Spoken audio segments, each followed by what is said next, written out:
Hello everyone, welcome back. In today's video, we've got a couple things to discuss, including a couple of waiver updates, some injury updates, and a couple of trade rumors involving the Jackets, the Flames, the Flyers, and the Edmonton Oilers. What's going to happen with the Edmonton Oilers, and could Leon Draisaitl possibly be moved? Definitely, I'm going to talk about that coming up right now.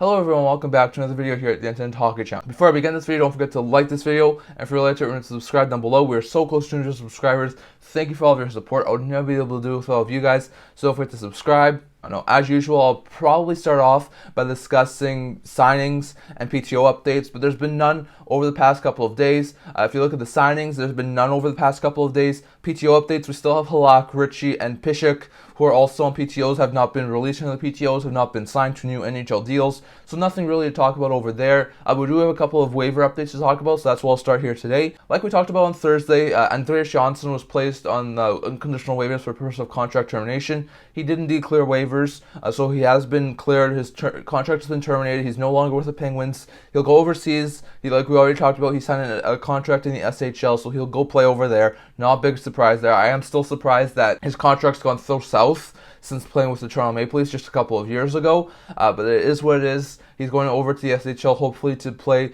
better, regain his play, and hopefully maybe show that he's still possibly an NHL player in a couple of years' time, but it sounds like he'll be staying over in the SHL for a while. We have had one new waiver placement. We don't know what the outcome of it is. As of the recording of this video, it's a little bit too early to figure out what happens, but Samuel Fagemo, who was claimed off of waivers in training camp by Nashville Predators from the LA Kings, has indeed been placed on waivers again, and he's going to be possibly claimed or possibly be moved down. Now, the Preds have a pretty decent forward group right now. They're, like I said, they're not doing overly well, but they're a pretty young team. They're still learning their ways. You have younger guys like Tomasino, like Novak, like Evangelista. They also claimed Liam Foudy off of waivers a little while ago, so they have a pretty decent forward group. Fagemo has scored for Nashville Predators one of the games that he's gone into this season, but he hasn't been an overly productive player, and he hasn't really been a guy who's gone into very many games of action, so he's been mostly a spare, so the Preds wind up moving him down to sort of possibly send him to the minors to give him some AHL time. It will be interesting to see if he does wind up getting claimed. Like I said, he already got claimed once. It's quite possible he could get claimed again. Maybe he gets claimed by LA, he goes back down to the LA team. But it's quite possible he could get a look at some other teams. There's a lot of teams out there who I think could definitely use a solid scoring forward, third line scoring forward like Fagemo. And I think if he was able to play consistent third line minutes, he would definitely be a really good player.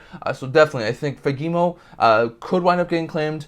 It really depends on how many teams view him as a sort of upgrade on their current players, but I definitely think Fagemo could definitely get a look. He's got a really good shot, he's a really good player, he can skate well, he's a very good player who I think could fit in well with a lot of teams on their third pair. He's not a fourth line grinder, but he's definitely a scoring forward who can definitely work on the third line. So it'll be interesting to see. I'm not exactly guaranteeing that he will get claimed. I do think there's a possibility LA could claim him, maybe move him back to the minors. I think there's a possibility Nashville could wind up sneaking through waivers, but I also think there's a very likely possibility that maybe there's another team out there who winds up trying to claim him and bring him into their lineup. So it'll be interesting to see, but I wouldn't rule out Fagemo being claimed off of waivers, but I also wouldn't guarantee that he will definitely be claimed off of waivers, so it'll be interesting to see there.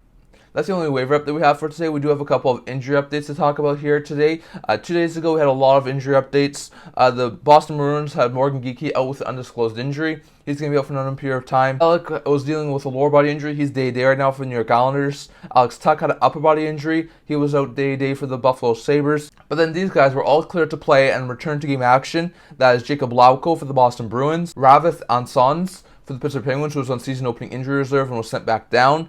Derek Forbort for Boston, Jason Zucker for Arizona, Bo Horvat for NYI, Artem Zub for the Ottawa Senators, and Matt Duchene for the Dallas Stars. All those guys were able to get back into game action, so solid stuff there. And then yesterday we had a lot of injury updates too. Both Jared Tenorti and Andreas Antonescu who have undisclosed injuries for the Chicago Blackhawks and out for an unknown period of time. Arturi Lehkonen also has an undisclosed injury. He's going to be out for an unknown period of time. Went hard into the boards in that game against Seattle a couple of days ago. Was taken to hospital. Looked like he had a bad head injury. So I think it's possible it could be a concussion. And it's quite possible he's going to be out for a little while. So possibly a couple of weeks, maybe a month or two. So it's not overly great for Lehkonen. Hopefully he's not going to be out for too long of a period of time. Then you had Jacob Markstrom have undisclosed injury out day to day right now. Both Trevor Zegras and Darcy Kemper have undisclosed injuries. They missed yesterday's games due to being injured. They're day to day right now. Arsen Zarnik has a lower body injury out for an unknown period of time for Detroit. Martin Fehervary has a lower body injury out for an unknown period of time for Washington. Klingberg has an undisclosed injury. He's out day to day right now for the Toronto Maple Leafs. So definitely some bad injury blows there, but nothing that looks overly severe, maybe except for Lehkonen. Then, for guys who are cleared to play and got back into game action or are at least healthy now, you have Radek Faksa in Dallas, Frederick Olofsson in Colorado. You have Carter Hart in Philadelphia, Jake McCabe in Toronto, Nick Dowd in Washington, Jared Spurgeon in Minnesota, Dylan Cousins in Buffalo, Tomas Nosek in New Jersey, Brett Pesce in Carolina, Zach Whitecloud, and Alec Martinez in Vegas. So a lot of guys were able to clear and get back into game action. Pesce's been out for a couple of weeks. Whitecloud's missed the entirety of the season, so was Spurgeon. Hart missed the last couple of games. Cousins missed the last couple of games. Fox has been out for a tiny bit of time, so is Olofsson. So definitely some really good news to see all of those guys get back into game action. And then we also have a couple of injury updates for today's action as well. Tristan Jarry has been cleared to play by the Pittsburgh Penguins. Erik Brannstrom has been cleared to play by the Ottawa Senators. Patrick Laine has been cleared to play by the Columbus Blue Jackets. And after sitting out at yesterday's game, it seems like John Klingberg might play Nate as he's back from injury. So it'll be interesting to see. But those are your injury updates there from those things. Like we said, lots of players being cleared to play right now, like Spurgeon being back, Whitecloud being back. There's been a lot of other guys who have been back who have missed a significant period of time this year. So really good stuff to see those guys get back into game action. But definitely, there have been a couple of guys who have suffered injuries, like Arturi Lehkonen, who's probably going to be out for a couple of weeks at least, so not overly great news there for Lehkonen, but still, really good stuff there, and injury updates mostly positive today, so which is always a good thing. And now we go over to the trade rumor part of the video in this one. So we got a couple of trade rumors to look at here today, not overly significant ones here today, but we do have a couple.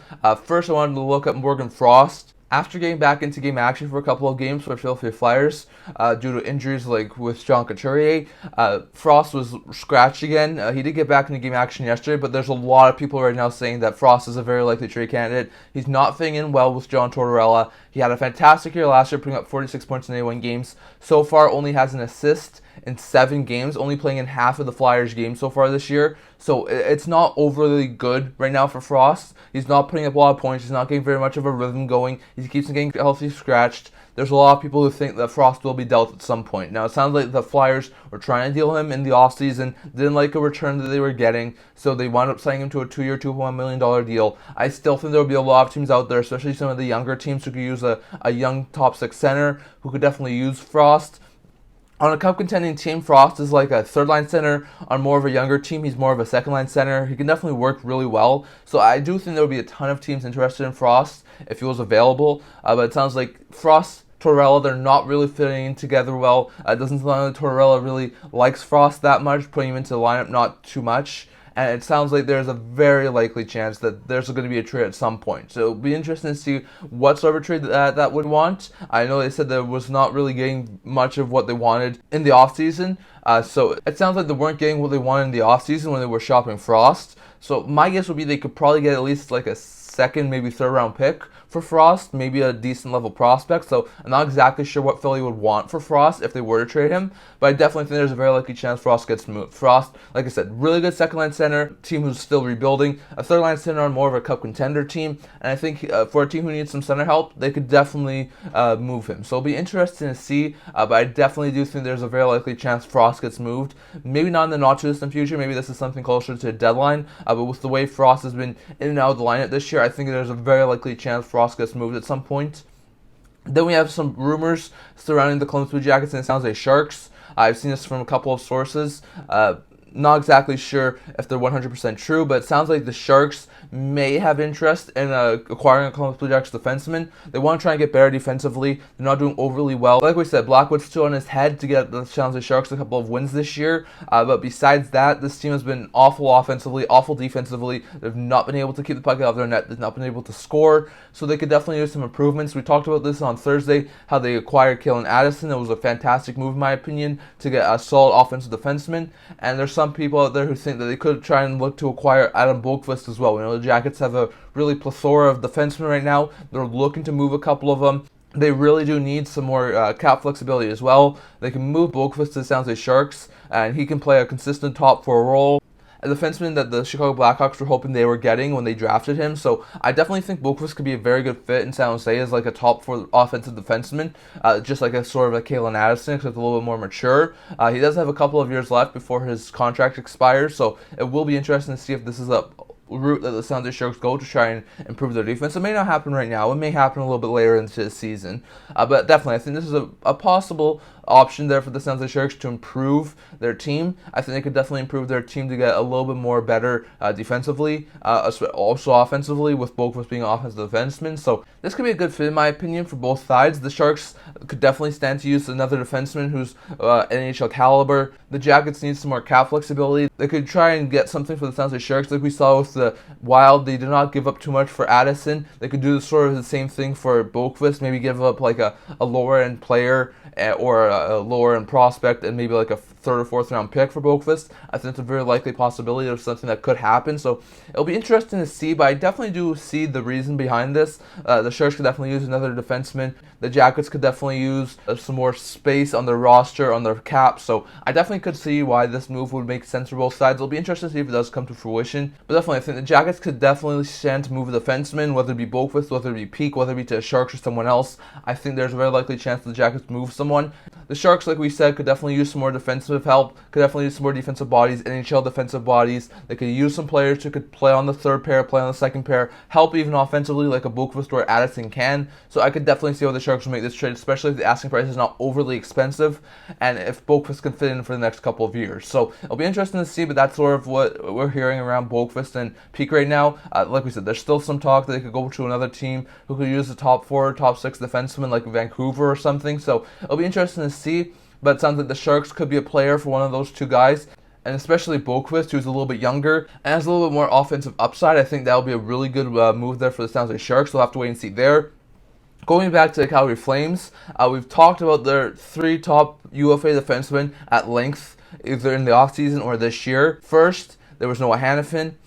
We talked about him in the offseason, possibly moved to a team like Buffalo, Florida, Dallas, as some of the teams who are interested. He goes into the season, gets close to signing an extension. This extension's wiped out by Noah Hanifin, saying that after the slow start, he wants to sort of wait and see how this goes. And now there's some talk that he could go to possibly Arizona, which I think, in my opinion, like I said in my last video, would be a really good landing spot for Hanifin, being the sole number 1 defenseman on that Arizona team. Then you go look at Chris Tanev. We talked about him a tiny bit in the offseason too, possibly moved. His name's been mentioned a lot since the season started. Vancouver, possibly Edmonton, although it's very unlikely. Toronto have interest amongst other teams. Solid top 4 defensive defensemen, so there'll be a ton of teams interested in here. Right shot as well, so like we said, a lot of teams will be interested in him. And then we also have Nikita Zadorov, for the 3rd of these 3 defensemen, mostly a 3rd pair defenseman, big size, really good physical play, could put up some points with the best of them. Had a hat trick in last year's finale against the San Jose Sharks. So he can put up points. He can be a really good offensive defenseman at times, but he's a really good physical 3rd pair, right shot, left shot. He can play both sides. He's a really good versatile defenseman. And now it sounds like he's very likely to be moved. According to Kevin Weeks last night, as well as his agent Dan Milstein, it sounds like Zadorov will be traded in the not-too-distant future. It sounds like Zadorov, according to Kevin Weeks, has asked for a trade, and it at some point will happen. So it'll be interesting to see where Zadorov runs up. I know I've seen some people say Florida. I've seen some people say Vancouver. I've seen some people say his hometown of Toronto. I've also seen some people say possibly New Jersey. Basically, a lot of teams need some defensive help right now. It looks like their teams could wind up zeroing in on Zadorov. Like we said, good, solid 3rd pair defenseman. Not the best offensively gifted defenseman, but a really good defensive defenseman. He can definitely put up points at times, but he's more of a good, solid defensive defenseman. So I think he could definitely work with a lot of these teams. We know that Vancouver and Florida had interest in the offseason in acquiring Zadorov.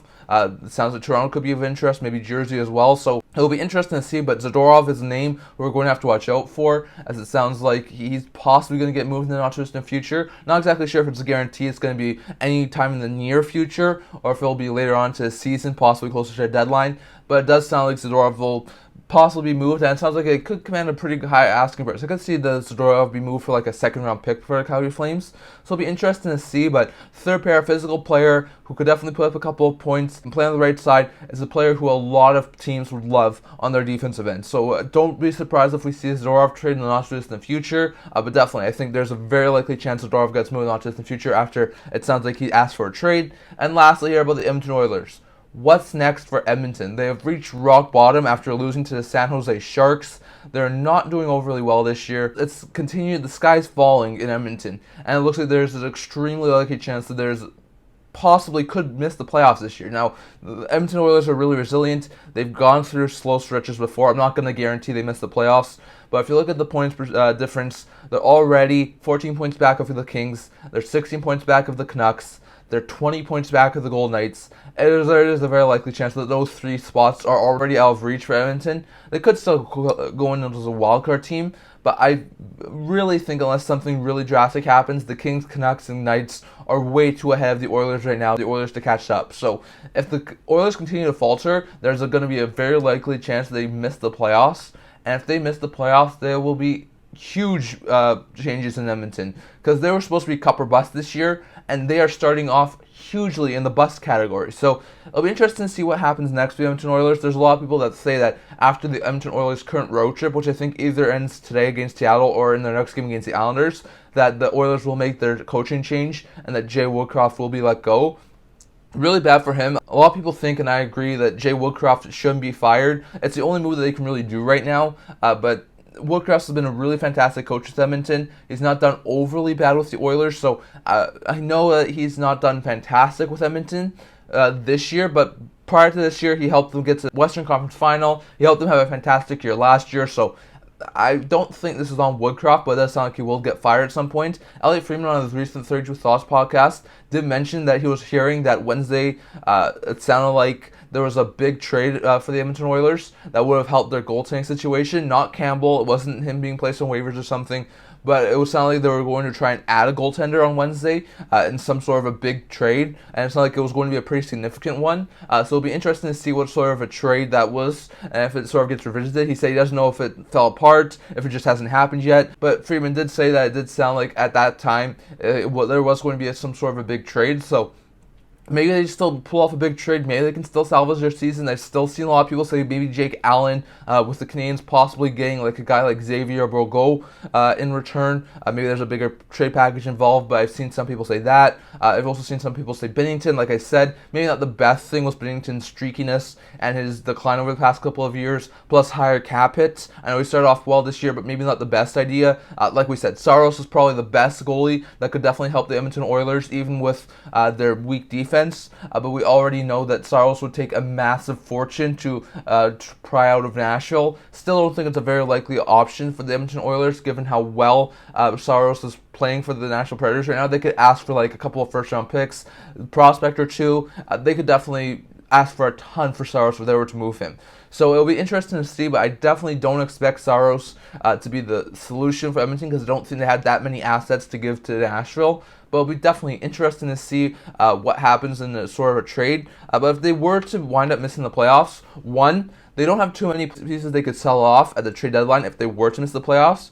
If you look at the places that they have that they could sell off, they have Warren Foegele, who's a pending UFA, Matthias Janmark, Connor Brown, and Sam Gagner on the forward group were all UFAs, and Browns do that $3.25 million qualifying offer, which is going to scare some teams away. Like we said, Janmark's a good fourth line forward, Fogel's a good bottom six forward. Both could be decent trade deadline acquisitions. You also have Vincent Desharnais, who's a solid 6th, 7th defenseman. He's going to be a pending UFA. Besides that, they really don't have much in the way of players who they could sell. Like the Flames, if they were to move to the playoffs, they can move Lindholm, they can move Hanifin, they can move Tanev, they can move Zadorov. They get a lot of good returns for these guys. The Oilers don't have that. They have a lot of guys locked up on long-term deals, and I would really be surprised if they were to move any of these. But the one big question I do have is, if Edmonton misses the playoffs this year, if they are a bottom-end team this year, what will happen next year when on July 1st, Leon Draisaitl can sign his extension? He took a discount for the Edmonton Oilers, signing for only $8.5 million. There's a very likely chance on his next contract he gets north of $12 million. I know I've seen some people say maybe he gets a little ahead of Matthews and becomes the highest paid player. I'm not sure exactly he will do that. but I would definitely think there's a very likely chance he could get probably between like $12 and $13.5 million. So if that's the case, one, would the Oilers want to pay that with them having to probably pay McDavid like somewhere between 14 and 15 million the year after? And two, would Draisaitl want to extend in Edmonton after missing the playoffs? I think that is a very interesting question to discuss, because if Draisaitl goes into the final year of his deal without him being signed and he doesn't really want to stay in Edmonton, and Edmonton lets him walk via free agency, that would be a massive blow to the team. So my question is, it's probably not going to happen now. They're still in it for possibly a wildcard spot. I would not say they're giving up yet. I still think there's a possibility for the Edmonton Oilers. But if the Oilers miss the playoffs this year, could, at the very least at the trade line, or possibly in the offseason next year, could the Oilers trade Draisaitl? I know it's not something the Edmonton Oilers want to do. I know it's not something they would really want to do. But if the Oilers can't sign Draisaitl next year to an extension and they risk letting him walk to free agency, that would be a massive blow to the team. So if that's possible, would they try and trade Draisaitl to someone else for a trade package to try and help them for the, not the future, but to try and help them replace Draisaitl? Because there's a very likely chance, I think, that if Draisaitl and the Oilers don't make the playoffs this year, maybe Draisaitl doesn't extend in Edmonton. I think there's a very likely chance that happens. So it'll be interesting to see, but I think if the Edmonton Oilers miss the playoffs, there's a very likely chance Draisaitl doesn't want to extend on July 1st, and they risk the possibility of letting him walk via free agency, and that would be a massive blow to the Edmonton Oilers. So I definitely think if the Oilers miss the playoffs, maybe we do wind up seeing a Draisaitl trade in the offseason next year. So it'll be definitely interesting to see if they make that massive trade that Elliot Friedman was mentioning for possibly a goaltender. If they wind up finding Woodcroft, there's a lot of moving parts now for the Edmonton Oilers. So it'll be interesting to see what happens. But that's all I'm going to talk about for today. I'd love to hear your guys' thoughts in the comment section below. Definitely love to hear your guys' thoughts on, do you think Zadorov gets moved? I think it's very likely now that he's asked for a trade. Where does he go? Is it Toronto? Is it Vancouver? Is it Florida? Definitely love to hear your guys' thoughts on that. On top of that, do you think Boqvist could be a good fit in San Jose? I think he could be a very good offensive right-shot defenseman in San Jose. So definitely I think those two could be good partners. I think Frost at some point will get moved, whether it be this year before a trade line or in the offseason. He just hasn't feeling well in Philadelphia this year, and I think there's a very likely chance he'll get moved at some point. And what do you think happens with Edmonton? Are they able to fire Woodcroft in the next couple of days? Will they wind up making a big trade for a goaltender? And if they miss the playoffs this year, is there any possibility that if Draisaitl does not want to sign an extension on July 1st next year, that the Oilers wind up finding a trade and moving on from Draisaitl in the final year of his contract? Is that a possibility for the Edmonton Oilers if they miss the playoffs? Definitely. I'd love to hear your guys' thoughts down in the comments. But that's all I'm going to talk about for today.